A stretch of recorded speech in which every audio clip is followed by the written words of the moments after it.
Hello everyone, welcome to Bijam academy.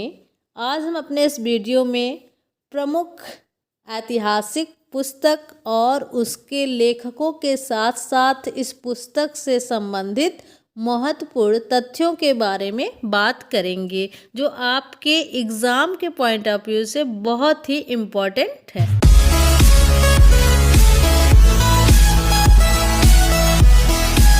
First book है पशुओं की विचित्रताएं, it means peculiarities of animal, जिसे लिखा है क्लॉडियस एलियन ने। और एलियन ने अपने इस बुक में मौर्यकालीन पशु पक्षियों का उल्लेख किया है और इस बुक में कहते हैं कि तोता को भारत का नागरिक पक्षी माना जाता था और भारत के लोग कभी भी तोता को मार कर नहीं खाते थे। और साथ ही ब्रोकायन यहाँ ब्राह्मण को इंडिकेट करता है। कहा जाता है कि ये ब्रोकायन जो है सभी चिड़ियों में सबसे अधिक सम्मान तोता को देते थे। नेक्स्ट बुक है तंत्रलोक, जिसे लिखा है अभिनव गुप्त ने। आगे बुक का नाम है कामसूत्र, जिसे लिखा है वात्स्यायन ने और कामसूत्र के भाष्यकार हैं यशोधर पंडित। आगे पाणिनि की ये दो बुक हैं, उस बुक का नाम है पाताल विजय और जाम्बवती विजय। आगे स्वर्गारोहण, इस बुक को लिखा है कात्यायन ने।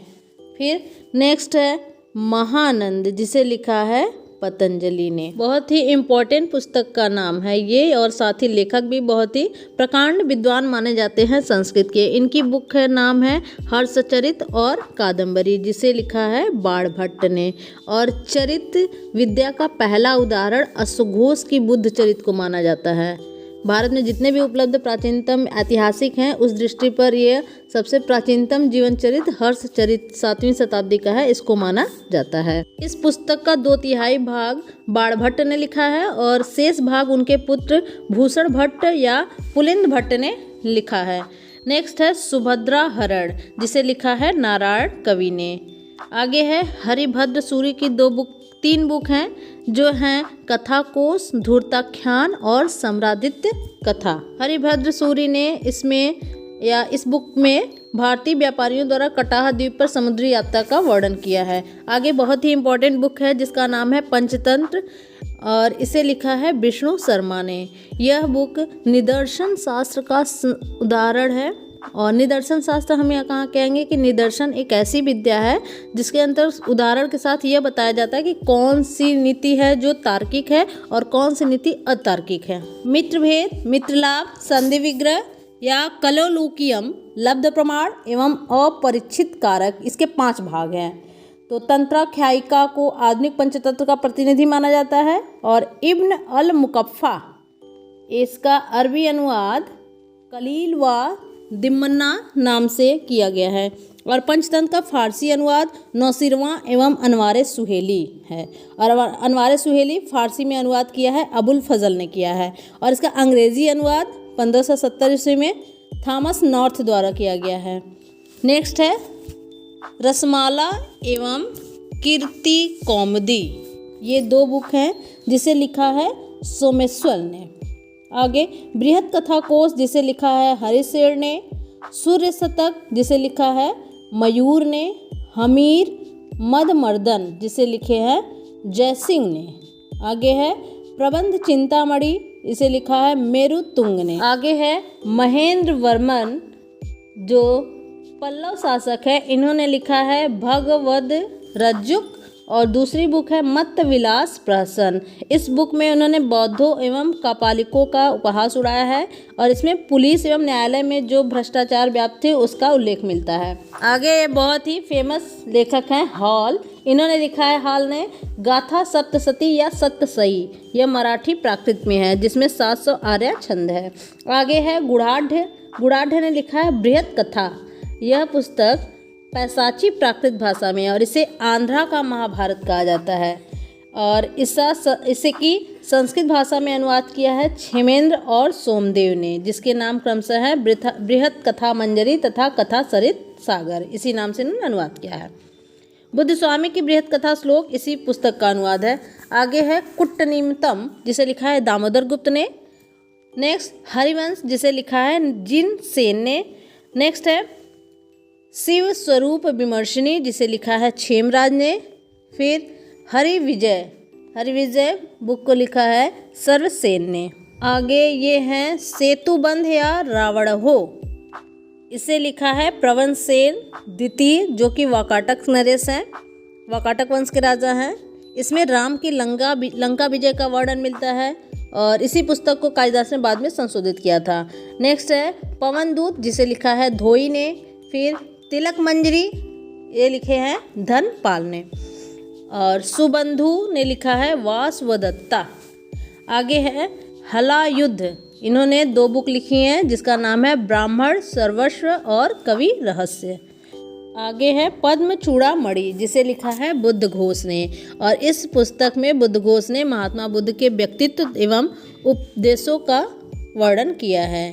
फिर है वेड़ी संहार, जिसे लिखा है नागभट्ट ने। इस पुस्तक में महाभारत के पात्र भीम के वीरतापूर्ण कारनामों पर ये वर्णित है। आगे है हितोपदेश, जो संस्कृत शिक्षण का पहला ग्रंथ माना जाता है, जिसे लिखा है नारायण ने। और मुगल काल में हितोपदेश का फारसी अनुवाद ताजुल माली ने किया था। आगे है महत्वपूर्ण लेखक हैं छेमेन, जिनकी पुस्तक का नाम है अवदान कल्पलता समयमत्रक, जो कि वेश्या की आत्मकथा है। थर्ड है बृहत कथा मंजरी। चौथा है रामायण मंजरी। फिर कला विलास और सुवृत्त तिलक, ये सारी बुक छेमेंद्र ने लिखी है।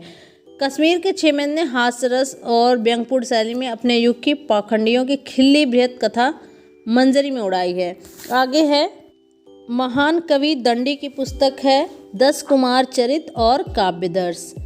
अवंती सुंदरी कथा, ये तीनों बुक लिखे गए हैं दंडी के द्वारा। महान कवि दंडी को बाणभट्ट के द्वारा संस्कृत गद्य साहित्य का बहुत ही महान लेखक माना जाता है। अब ये दंडी कहाँ से रिलेटेड है, तो कांची के पल्लव नरेश या नरसिंह वर्मन की राजसभा से संबंधित थे। केतन को अभिनव दंडी कहा जाता है क्योंकि उन्होंने 10 कुमार चरित का अनुवादन करके इसे तिकन्ना को समर्पित किया था। आगे है गौड़वहु, जिसे लिखा है वाकपति ने। यह गौड़वहु पुस्तक 8वीं शताब्दी में प्राकृत भाषा में लिखा गया है, जो कि कन्नौज नरेश यशोवर्मन का जीवन चरित है और जिसमें कि उनके द्वारा गौड़ पर किए गए आक्रमण का उल्लेख मिलता है। नेक्स्ट है मुसिक वंश, जिसे लिखा है अरूण ने। यह 11वीं शताब्दी में केरल में कोलम में मुसिक राजाओं के संरक्षण में अतुल द्वारा लिखी गई थी। अतुल राजा श्रीकांत, जिसे राजा वर्मा भी कहते हैं, उसका दरबारी था। मुसिक वंश के पूर्वज है थे जो बिंद क्षेत्र में अपने मूल निवास से भगा दिए गए थे। आगे है महान लेखक हैं विल्हड़, जिन्होंने बहुत सारी बुक लिखी हैं, जिसमें प्रमुख हैं शांति शतक, कर्ण सुंदरी और चौर पंचासिक में इससे एक चोर की प्रेम कथा का काव्य रूप में वर्णन। इस बारे में यह कथा प्रचलित है कि कारागार में न्याय की प्रतीक्षा करते हुए बिल्लड़ ने इस काव्य की रचना की थी। नेक्स्ट इनकी ग्रंथ है विक्रमांक देव चरित, जो कि 11वीं शताब्दी में संस्कृत में यह लिखी गई थी और इस पुस्तक में बिल्लड़ ने कल्याणी के चालुक्य नरेश विक्रमादित्य 6 के जीवन चरित्र का वर्णन किया है। इसमें चंद्रलेखा द्वारा स्वयंवर में विक्रमादित्य 6 को पति चुनने का उल्लेख किया गया है। यहाँ हम बिल्हड़ के बारे में थोड़ा जानेंगे। तो बिल्हड़ मूलतः कश्मीर के निवासी थे, जिनका जन्म कश्मीर के खोनमुख या कहेंगे खोनमुर नगर में हुआ था। बिल्हड़ के पिता ज्येष्ठ कलश एवं माता नागा देवी थी। वे सबसे पहले कलचुरी नरेश लक्ष्मीकर्ण के दरबार में कुछ वर्ष रहे। उन्होंने लक्ष्मीकर्ण के राजकवि गंगाधर को शास्त्रार्थ में हरा दिया था, लेकिन उनको उचित संरक्षण नहीं मिला। इससे वहाँ से धारा होते हुए सोमनाथ पहुँचते हैं।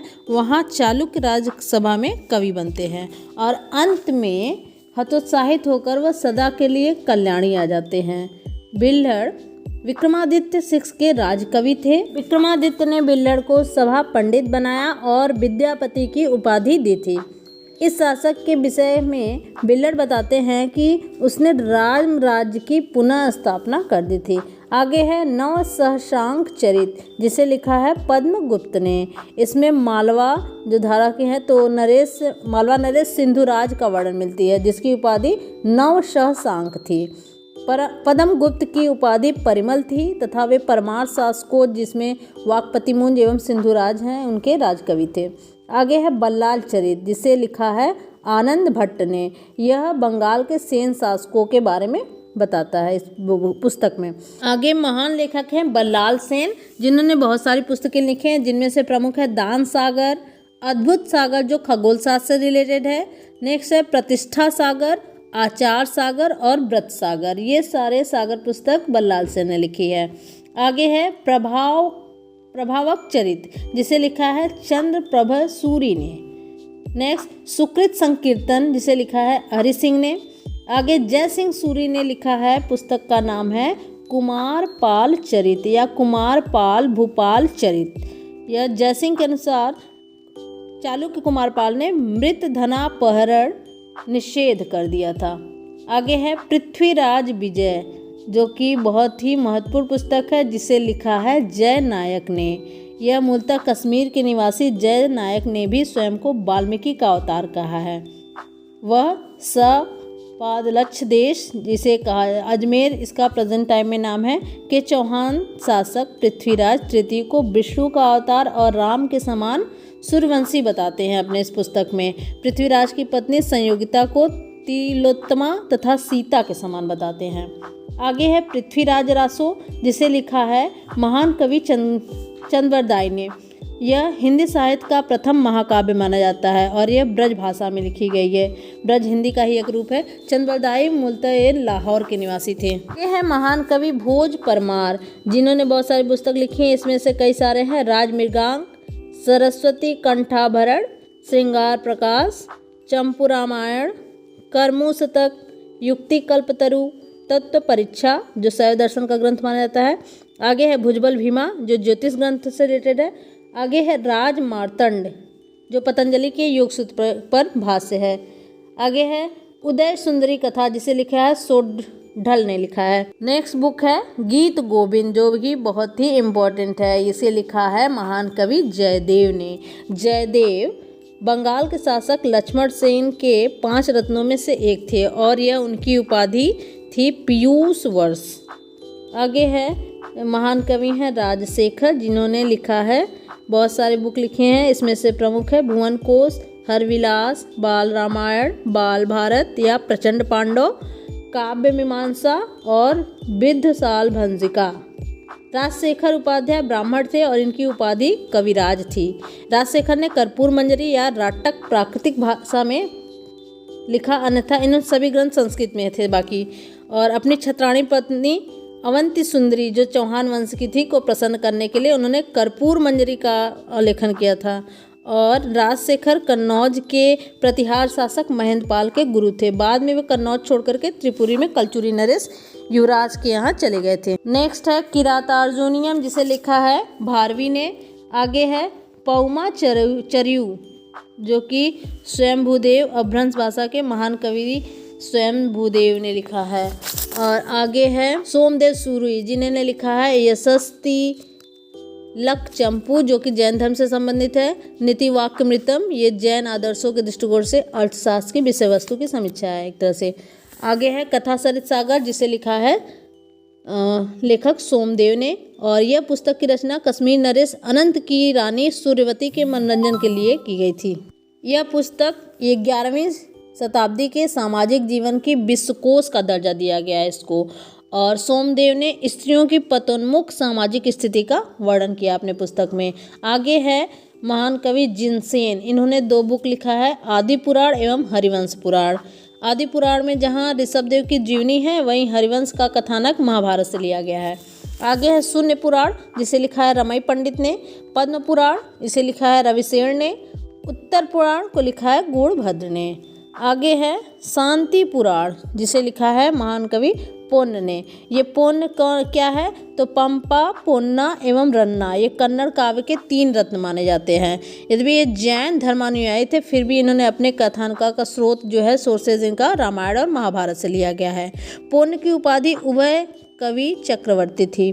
आगे है गदा युद्ध, जिसे लिखा है रन्न ने।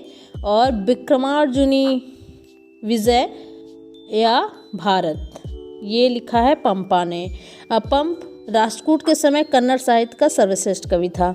आगे है त्रिषष्ठी लक्षण महापुराण, इसे लिखा है चामुंड राय ने, और यह गंग राजाओं के अधिकारी चामुंड राय कन्नड़ में लिखित इस पुस्तक में 24 जैन तीर्थंकरों का वर्णन किया है। आगे है रामचंद्र चरित, इसे लिखा है नागचंद्र ने, यह कन्नड़ में रामकथा का जैन संस्करण है। नागचंद्र की उपाधि अभिनव पंप थी। नेक्स्ट है लीलावती, लीलावती लिखा है नेमीचंद ने, और इस पुस्तक में एक कदम्ब राजकुमार और उसकी प्रेमिका की गाथा है। आगे है आंध्र शब्द चिंतामणि, जिसे लिखा है ननैया ने, और यह तेलुगु का प्रथम व्याकरण है। ननैया, तिकन्ना एवं एरर प्रगढ़ ये तेलुगु काव्य के 3 रत्न थे। तिकन्ना ने उत्तर रामायण नामों के रचना की है। नेक्स्ट है भोज प्रबंध, जिसे लिखा है बल्लाल भट्ट ने। आगे है चतुर्वर्ग चिंतामणि, जिसे लिखा है लेखक हेमाद्रि ने। हेमाद्रि देवगिरी के यादव राजा महादेव का मंत्री और सेनापति था, और इस पुस्तक में व्रत दान आदि का वर्णन किया गया है। आगे है काव्यालंकार, जिसे लिखा है वामन, जिसे भामा भी कहते हैं। आगे है काव्य प्रकाश, जिसे लिखा है मम्मट ने। फिर है सांकतायन, ये लिखित है अमोघ वृत्त के द्वारा। फिर है नीति शतक, यह नीति शतक मतलब 3 शतक, इसे लिखा है भर्तृहरि ने। इसमें वर्णन किया गया कि जिसके पास धन है वही कुलीन है, पंडित है, वेदों का ज्ञाता है, और सभी गुण धन में ही होते हैं। आगे है न्यायभाष्य, जिसे लिखा है वात्स्यायन ने। फिर जानकी हरण, इसे लिखा है कुमार। नेक्स्ट है रावण वध या भट्टी काव्य, इसे लिखा है भट्टी कवि ने। यह राम कथा के साथ साथ व्याकरण के सिद्धांतों को भी बताता है। और प्रद्युम्नाभ्युदय, इसे लिखा है रवि वर्मन ने। रवि वर्मन कुलशेखर त्रावणकोर का शासक था। और सुख सप्तति, इसे लिखा है चिंतामणि भट्ट ने। और आगे है शिशुपाल वध, जिसे लिखा है लेखक माघ ने। आगे है श्रीहर्ष, ये लेखक हैं, इनकी 2 पुस्तक है नैषध चरित और खंडन खंड खाद्य। यह श्रीहर्ष ने इसमें अद्वैतवाद का प्रतिपादन किया है और न्याय के सिद्धांत का खंडन किया है। गढ़वाल शासक विजयचंद एवं जयचंद की राजसभा में थे और कवि के साथ साथ बड़े दार्शनिक थे। ये विजय प्रशस्ति के लेखक श्रीहर्ष से, उनकी उपाधि नर भारती थी। आई होप ये वीडियो आपको अच्छा लगा होगा, जो आपके एग्ज़ाम के पॉइंट ऑफ व्यू से बहुत ही इम्पॉर्टेंट है। तो मिलते हैं नेक्स्ट टॉपिक के साथ नेक्स्ट वीडियो में।